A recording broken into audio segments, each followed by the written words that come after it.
Dan, has this bill ever reached sponsor testimony level before? Well, in the Senate, they actually had proponent testimony. In the House, we've had just sponsor testimony, but we have, on good authority, we'll have full hearings on this. And do you fully anticipate a floor vote on this bill? That's my expectation. You know, we're going to continue to work with all the members in the House to educate them, to ensure that they understand this bill, and we receive as much support. We actually, probably, this is the first time I've ever introduced a bill where somebody said, I thought I said to get on that. I think we would have had well over 30 had I had the opportunity to talk to all 99 personally. Sometimes, as you know, you put out a request and we had the opportunity to talk to a number of folks. So I feel great support in the House and bipartisan support, and I look forward to moving this through the House. Representative McGregor had 27 co-sponsors on this bill, 25 of them are Democrats. Majority in your caucus, but obviously I don't pay attention to this type of things. But well, obviously this has not gone anywhere in the past legislatures, which have been controlled by Republicans. Republicans have generally been more in opposition to this bill. What convincing do you think needs to be done in your caucus for this to get bipartisan support and, more importantly, pass the Senate?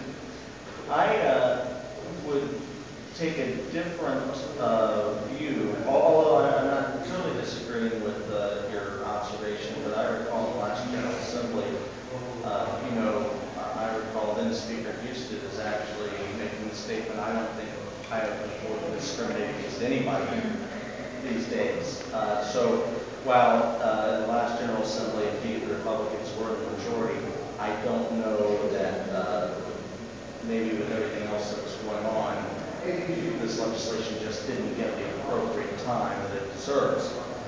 Naturally, I will acknowledge that there's a new day here and a new majority, and I know that my friend and colleague, Representative Stewart, being in the majority now, along with Speaker Budish, are very supportive of this legislation. So I see no problem with this coming through the House. And I plan to work, and I've already started to work in talking with some of the colleagues in my caucus to help them understand that, this is just the right thing to do. And this is the right thing for Ohio. This is going to help us be more competitive.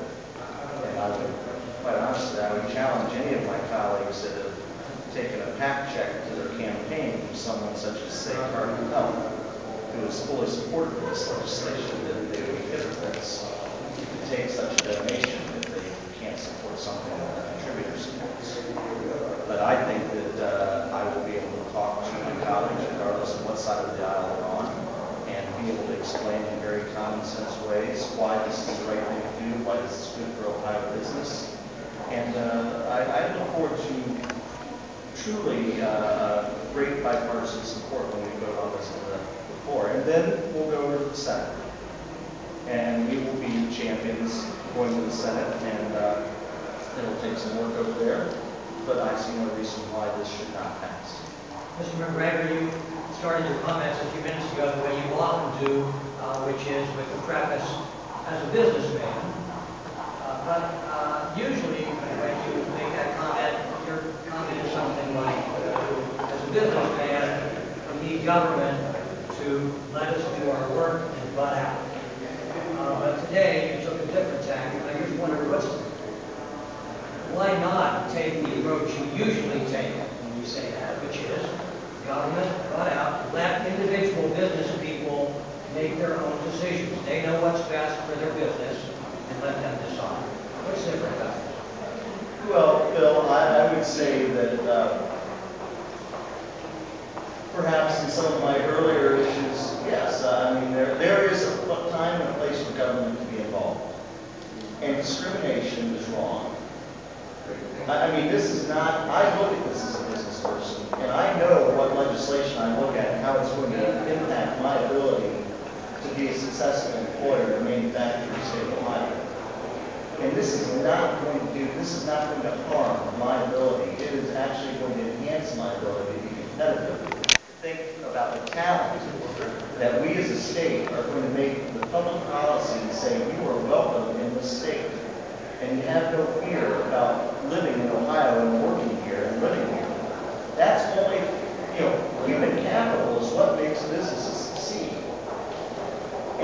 so this is the appropriate, in my opinion, the appropriate type of legislation that the state should be taking up. You're right, there are other pieces of legislation where I say, you know, it is inappropriate for the state to be involved, and I can comfortably take both positions. Chair for personal support.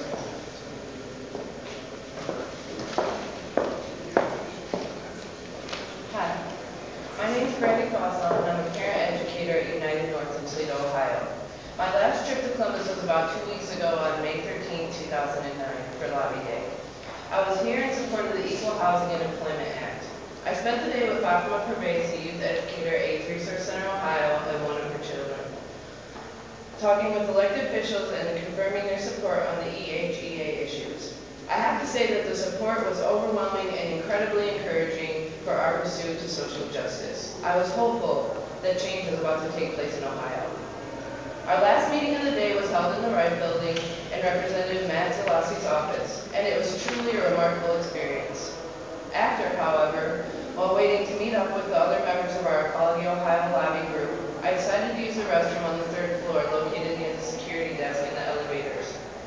When I walked into the restroom, I could hear 2 women talking between stalls about someone that had been in the bathroom when they had walked in earlier. One said, "That girl looked like a boy. I can't believe she was even in here. She made me feel uncomfortable." As the 2 walked out of the stalls, they both glared at me accusingly.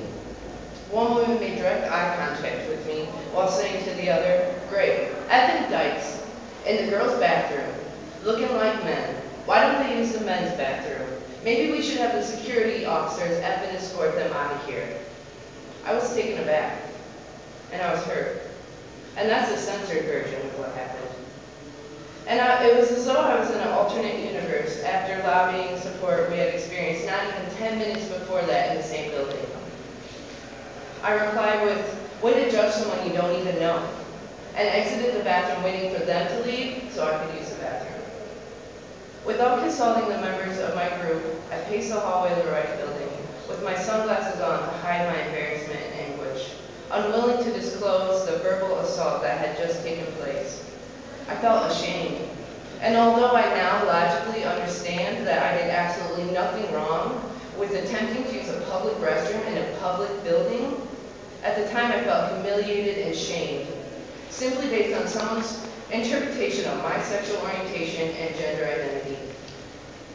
Fortunately, Fatima, who spent her career still illustrating the essential need for education and acceptance for all people, regardless of race, gender, sexual orientation, etc., recognized something was wrong. And after much convincing, urged me to share my story with Equality Ohio and the people gathered in Columbus that day to rally support for the Equal Housing and Employment Act, particularly because of the many GLBTQ youth whom she mentors and supports in their daily struggles with harassment and discrimination. My shock and upset then turned into frustration, as well as a renewed sense of why the Equal Housing and Employment Act is such a fundamental component of why the everyday life for all citizens, regardless of sexual orientation. Even in a metropolitan city, even in 2009, one can be denied access to housing, employment, and even public accommodations simply based on who they love and what they look like. This is not okay. And it is time we create a new climate in Ohio. Civil rights are human rights. Let's get it in writing. Thank you.